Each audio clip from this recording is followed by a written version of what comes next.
कभी सोचा है कि बस फोन देखने के अंदाज से हमारी रीढ़ की हड्डी पर कितना जोर पड़ता है, या फिर उन मजदूरों के बारे में जो फैक्ट्रियों में रोज भारी सामान उठाते हैं, उनको कितना खतरा होता है।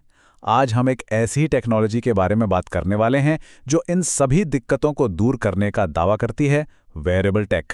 पर सवाल यह है कि क्या यह वाकई कोई सुपर सूट है या फिर सुरक्षा के नाम पर एक धोखा। चलिए पता लगाते हैं। चलिए सीधे पॉइंट पे आते हैं। 27 किलो, जरा सोचिए, गर्दन पर 27 किलो का वजन हर वक्त। जी हाँ, इतना ही वजन पड़ता है जब हम 60 डिग्री के एंगल पर झुककर अपना फोन चेक करते हैं। इसी को कहते हैं टेक्स्ट नेक। और यकीन मानिए, ये तो एक बहुत बड़ी प्रॉब्लम की बस शुरुआत है। पर यह कहानी सिर्फ स्मार्टफोन यूजर्स की नहीं है। सोचिए उन फैक्ट्रियों और गोदामों के बारे में जहां मजदूर रोजाना भारी भरकम सामान उठाते हैं, घंटों झुके रहते हैं। वहां तो ये समस्या और भी ज्यादा बड़ी हो जाती है। और बस इसी चुनौती से निपटने के लिए वेयरेबल टेक का एक नया दौर शुरू हुआ है। और जो आंकड़े हमारे सामने हैं वो सच में चौंकाने वाले हैं। गवर्नमेंट अकाउंटेबिलिटी ऑफिस यानी GAO के मुताबिक वेयरहाउसिंग में चोट लगने का रिस्क बाकी इंडस्ट्रीज के एवरेज से लगभग 5 गुना ज्यादा है।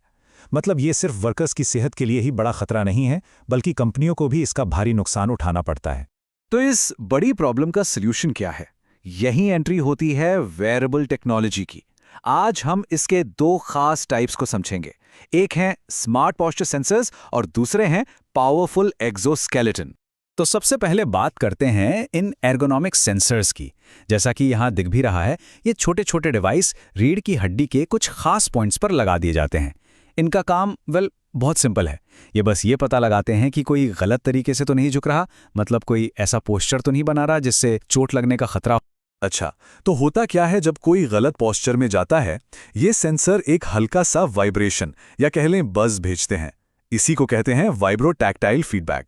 और मजे की बात यह है कि स्टडीज बताती हैं कि पोस्चर ठीक करने के लिए ये छोटा सा बज़ उतना ही असरदार है जितना कि कोई स्क्रीन पर दिखने वाला अलर्ट। लेकिन उन नौकरियों का क्या जहां काम सिर्फ कुर्सी पर बैठना नहीं, बल्कि भारी भरकम बक्से उठाना है? उसके लिए तो कुछ ज्यादा पावरफुल चाहिए, है ना? तो मिलिए एक्सोस्केलेटन से। ये एक तरह के पहनने वाले रोबोटिक सूट हैं जो बॉडी को सपोर्ट देने और ताकत बढ़ाने के लिए बनाए गए हैं। अब ये एक्सोस्केलेटन भी मोटे तौर पर दो तरह के होते हैं। एक होते हैं पैसिव, जो सपोर्ट के लिए स्प्रिंग्स और मैकेनिकल पार्ट्स का इस्तेमाल करते हैं, और दूसरे होते हैं एक्टिव, जो बैटरी से चलने वाली मोटर यूज करते हैं ताकि पहनने वाले को एक्स्ट्रा पावर मिल सके। और ये कोई साइंस फिक्शन की बात नहीं है, ये आज की सच्चाई है। जैसा हम यहाँ देख सकते हैं, ऑटोमोबाइल प्लांट्स में वर्कर्स पहले से ही इन एक्सोस्केलेटन्स का इस्तेमाल कर रहे हैं, खासकर उन कामों के लिए जहां सिर के ऊपर हाथ रखकर लगातार काम करना पड़ता है। ये सूट उनकी मसल्स पर पड़ने वाले जबरदस्त स्ट्रेन को बहुत कम कर देते हैं। तो ये सब सुनने में तो बड़ा कमाल का लगता है ना, पर सवाल यह है कि क्या ये सब बातें सच हैं? क्या ये टेक्नोलॉजी सच में वर्कप्लेस को सेफ बना रही है? चलिए अब जरा सबूतों पर नजर डालते हैं। लैब के अंदर तो इसके रिजल्ट्स चौंकाने वाले हैं। स्टडीज में ये देखा गया है कि एक्सोस्केलेटन मसल्स पर पड़ने वाले तनाव को 87% तक कम कर सकते हैं। ये बहुत बड़ा नंबर है सच में। पर सबसे बड़ा सवाल तो यही है, क्या लैब के ये शानदार रिजल्ट्स असली दुनिया में, मतलब फैक्ट्री के फ्लोर पर भी टिक पाते हैं? क्या ये डिवाइस सच में ऑन द जॉब चोटों को रोक पा रहे हैं? और बस यहीं आकर मामला थोड़ा गड़बड़ा जाता है। GAO की रिपोर्ट के मुताबिक इस बात के पक्के सबूत बहुत कम हैं कि ये डिवाइस असल दुनिया में चोटों को कम कर रहे हैं। अब ऐसा क्यों है? पहली बात, ज्यादातर स्टडीज बहुत छोटी होती हैं, मतलब एक आध महीने की।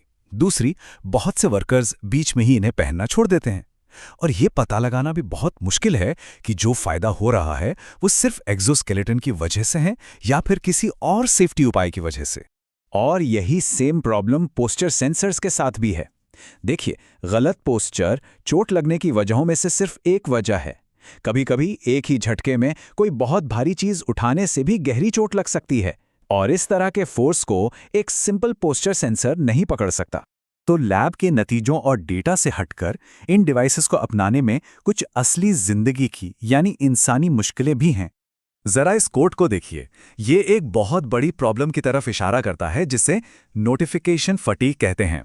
मतलब जब वर्कर्स को काम के बीच में बार बार अलर्ट मिलते हैं तो एक टाइम के बाद वो उन्हें इग्नोर करना शुरू कर देते हैं और बस डिवाइस का सारा मकसद ही खत्म हो जाता है। और दिक्कतें सिर्फ इतनी ही नहीं हैं, वर्कर्स की और भी शिकायतें हैं। जैसे ये डिवाइस अक्सर गर्म और अनकंफर्टेबल होते हैं। छोटे मोटे काम के लिए इन्हें पहनना उतारना एक बड़ा झंझट लगता है। और सबसे बड़ा सवाल डेटा प्राइवेसी का। उनके हर मूवमेंट का डेटा कौन रख रहा है और उस डेटा का इस्तेमाल कैसे हो रहा है? तो सेफ्टी की इस पूरी बड़ी पिक्चर में ये वेयरेबल्स फिट कहाँ होते हैं, इसे समझने के लिए हायरार्की ऑफ कंट्रोल्स को देखना होगा। ये एक स्टैंडर्ड सेफ्टी फ्रेमवर्क है जो खतरों से निपटने के तरीकों को रैंक करता है, सबसे असरदार तरीके से लेकर सबसे कम असरदार तरीके तक। और इस हायरार्की में wearable devices personal protective equipment यानी पीपीई की कैटेगरी में सबसे आखिरी पायदान पर आते हैं। मतलब ये सबसे कम असरदार सॉल्यूशन माने जाते हैं। सबसे अच्छा सॉल्यूशन तो हमेशा यही होता है कि खतरे को जड़ से ही मिटा दिया जाए, जैसे भारी सामान उठाने के लिए किसी मशीन का इस्तेमाल किया जाए। तो ये हमें सोचने पर मजबूर करता है, क्या ये वियरेबल्स कोई क्रांतिकारी चीज है या बस एक आखिरी दाव? तो इन सब मुश्किलों के बावजूद इसका फ्यूचर कैसा है? देखिए, सबसे दिलचस्प बात यह है कि ये टेक्नोलॉजी अब फैक्ट्री की दीवारों से बाहर निकलकर हमारी रोजमर्रा की जिंदगी में आ रही है। नए संबो एक्सो S3 को ही ले लीजिए। ये इस बदलाव का एक परफेक्ट एग्जाम्पल है। जहां इंडस्ट्रियल वेरिएबल्स का मकसद था चोट से बचाना, वहीं ये नए कंज्यूमर डिवाइस हमारी मोबिलिटी यानी चलने फिरने की ताकत को बढ़ाने पर फोकस करते हैं। मतलब ये एक सेफ्टी टूल से अब एक लाइफस्टाइल टेक्नोलॉजी बन रहे हैं। और संबू एक्सो S3 जैसे नेक्स्ट जनरेशन डिवाइस तो और भी स्मार्ट हैं। ये AI का इस्तेमाल करके अंदाज़ा लगा लेते हैं कि कोई इंसान आगे क्या करने वाला है, चलने वाला है, सीढ़ियाँ चढ़ने वाला है या साइकिल चलाने वाला है, और फिर ये ठीक उसी वक्त सपोर्ट देते हैं जब उसकी सबसे ज़्यादा ज़रूरत होती है। तो कुल मिलाकर बात यह है कि ये टेक्नोलॉजी सिर्फ हमारे काम करने का तरीका ही नहीं बदल रही, बल्कि इसमें हमारे जीने का तरीका बदलने का भी दम है। और ये हमें एक बहुत ही गहरे सवाल पर लाकर छोड़ देती है कि जैसे जैसे टेक्नोलॉजी हमारे शरीर का हिस्सा बनती जाएगी, इंसान होने का मतलब क्या रह जाएगा।